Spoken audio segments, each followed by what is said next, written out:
Hello and welcome to another World of Warplanes video with me, Certain Death. Continuing my reviews of some of the tech tree planes, today I'm looking at the first tier 5 one that I've decided to look at in this series, and it is the British one, the Supermarine Spitfire I. And as ever, I will be showing you some gameplay footage and talking about the plane's strengths and weaknesses and whether it's worth playing or not. It's quite well known that the Spitfires are considered a good line to follow, and starting earlier down we've already looked at the Bristol 133 and the Bristol 146, but this is the first one that adopts the name Spitfire, and we're going to look at some gameplay here and see how this plane does while talking about its stats along the way. So, what do you get out of the box then? Well, once you've researched the Spitfire 1 straight away, unlike some other planes, it's quite playable. It starts off with 200 hit points, which is okay, tier 5, that's manageable, it's not bad at all. It has an out-of-the-box manoeuvrability rating of 82, which is pretty nice. That's a nippy plane that's going to get you around from place to place. It has a turn of 8.7 seconds as standard. Now that is really nice. This is a great plane for getting on the tail of somebody else and giving them a hard time.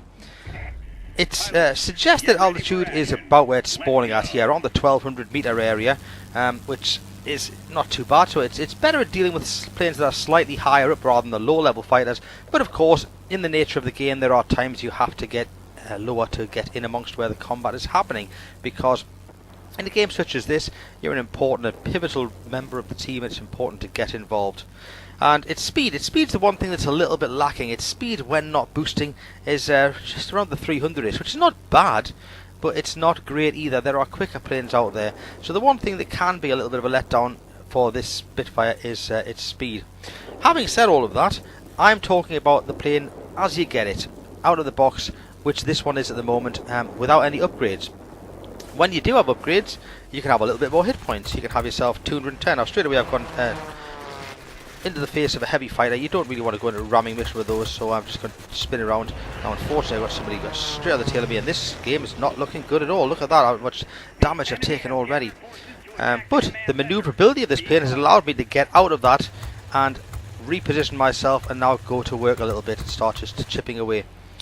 So yeah, the hit points can be upgraded to 210 with a little bit of with an upgrade to the airframe. That will, with an upgrade to the airframe and the engines, will also bring the manoeuvrability down, up to 83, and therefore the turn down from 8.7 to 8.6. So that can be improved, and its speed will creep up a little bit from around that 300 to maybe about 310, 320. So that you can improve these things a little bit and make them a bit better. Let's talk about the guns then. The guns then, it has got as standard 8. Yes, you heard that right. 8.303 inch guns. That's basically the 7.7mm guns. It's got 8 of them.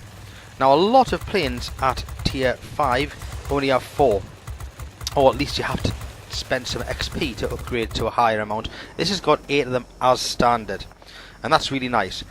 When you get yourself some experience to spend, you can upgrade. You can swap 4 of them out for 2 20mm cannons instead. So you can have 2 20mm cannons and another 4 .303s. So this has got really effective firepower. So it's got the manoeuvrability, and it's got the firepower, and it's got a fair amount of hit points. It's just that speed that's a little bit of a letdown for it. Those of you who've seen some of my videos in the past will probably realise that the style of play that I most favour is something that is for this kind of plane, really. Something that really is a turn and burn fighter. I'll be the first to admit that I have yet to master any kind of true boom and zoom tactics. I'm trying. I think I'm getting a bit better, but I'm not an expert in that area at all. I'm also dabbling a little bit in ground attack, and I'm okay with bombers, but that's a different style of play entirely, really. This is what my bread and butter is. It's turn and burn fighters, and therefore I was quite excited to get this plane and to have a look at it, because everybody talks about the Spitfires. I had already reviewed and played the Spitfire 1A, which is a premium version of this, and I've just been popped out of the game there I've been killed off. As a team we're doing pretty badly at the moment, but myself I'm doing okay. I wouldn't say great, it's moderate. I had reviewed the Spitfire 1A premium plane about a week or two ago, and I'll put a link to that in the video. But yeah, I was quite excited to get hold of this plane because, to be honest, so many times in the game I've been taken down by Spitfires that it makes you quite envious. there's a lot of rumours that go around on forums and the likes that Wargaming will nerf this line because they are possibly seen as overpowered. There's a lot of people that suggest that the Spitfire line are the best line in the game to follow, and that's because they are very, very newbie friendly, and that if you're not very experienced you can get away with more errors and things. There's probably some truth in that. This is quite a forgiving plane. I wouldn't necessarily say, well, I don't know if it's overpowered or not. I can't say, I haven't played it enough to comment on whether it's ridiculously overpowered. What I would say is I find it quite easy to play, quite a nice plane to work very well and to get some damage done in it, and yeah, it's quite nice. I should say, by the way, that some people who are watching this, who've been watching some of my other videos, might realise that I'm doing some things differently. I actually recorded this footage maybe 2 or 3 weeks ago now, and I have since got a lot better at using manual flaps for turning, in case you're wondering why I'm not doing that. Having said that, when you've got an 8.7 turn anyway, you barely need the flaps. You will do against some things, like some of those Japanese fighters. If this comes up against an A6M20 or something like that, then you'll have a good old dogfight on your hands. But yeah, it's quite a nice plane. I'm quite enjoying how it's going. In terms of the game, I've been knocked out of the air once, but I'm on just under 5,000 combat points now, which is it's okay. It's not stunningly good, but it's alright. And I've just got the grade 4 fighter award, sorry, then. Oh, Avenger's always nice. Avenger's always just makes you feel quite good about yourself when you take somebody down who killed you earlier in the game. It just gives you that feel-good factor. This plane is great for doing what you just saw there.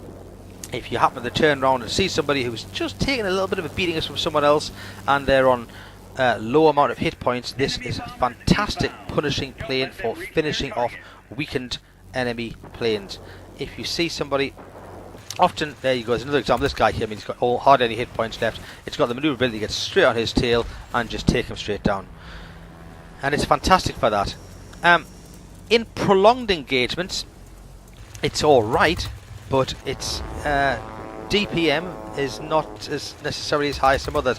Some craft that have got cannons in them from tier 5, I'm thinking here things like the XFL1 Aerobanita or the A3M3, the experimental, the Japanese experimental premium plane, which have got cannons, or the French one, the Arsenal Delane.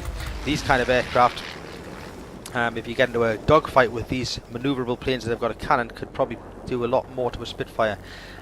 In fact, I was playing in a game last night with my Arsenal Delane 10C2, and I was in a one-on-one with a Spitfire 3 times in that same game and took him down all 3 times because the cannons were doing more damage to him than he could do to me with his small caliber guns. But maybe I just got lucky in those games. Maybe he was an inexperienced pilot, I don't know. This is a good plane, don't get me wrong. The Spitfire is a great plane, it's fun to play, and it will serve you well. In terms of this particular game, it's going away from us here. It looks like the enemy are starting to get a grip on it. It's probably worth noting, I don't win every game I play. In fact, my win ratio is below 50%. I find that bots can be quite frustrating. And because I'm always trying new planes out to get videos, then I don't spend a lot of time on the planes that I feel that I've mastered better. So if you're wondering why if I always ever show videos where I'm winning, and well, I do often show some ones where it's been a good result, but that's because it's been victorious as a good result. This is a grade 3 fighter, and this game is going away from it. So we haven't lost yet. But you get a feeling when they're on about 75%. I do like getting on the tail of somebody who's desperately trying to get away and just going to work on them. Whoa! Who put that there? Yeah, one thing that will destroy a Spitfire is flying into trees. Don't do that. Here's the Conqueror Award, 9,000 combat points as well. And I'm at least now top of the tree on our team. And you can only do your best. Like any other game, you can only do your best. You'll often find when you play a game, as I'm sure every one of you has, there are times when you think, well, I could have done this differently, I could have done that differently. Yep, and there are possibly things I could have done here differently. I've just had my engine knocked out here by that attack plane, but I've managed to get around here. I'm struggling because the plane's really falling apart all around me, and even with that happening, I'm still going to work here and trying to get the best I can. If I'm going to go down, I'm going to go down swinging. That's my opinion anyway. Yeah, if my plane's that beat up that it's going to fall out the sky, there it is, there it goes.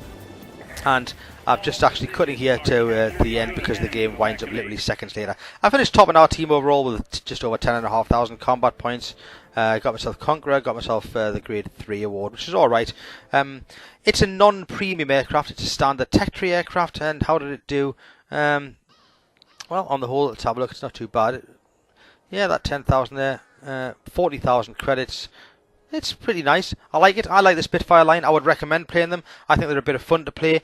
And the lead up to them, the grind to them, is not a grind at all. The Bristol Bulldog's great. The Bristol 133 is great. The Bristol 146 is great. So it's a thoroughly pleasurable trip to get the Spitfire. I recommend it. Thanks very much for watching. Cheers now. Goodbye.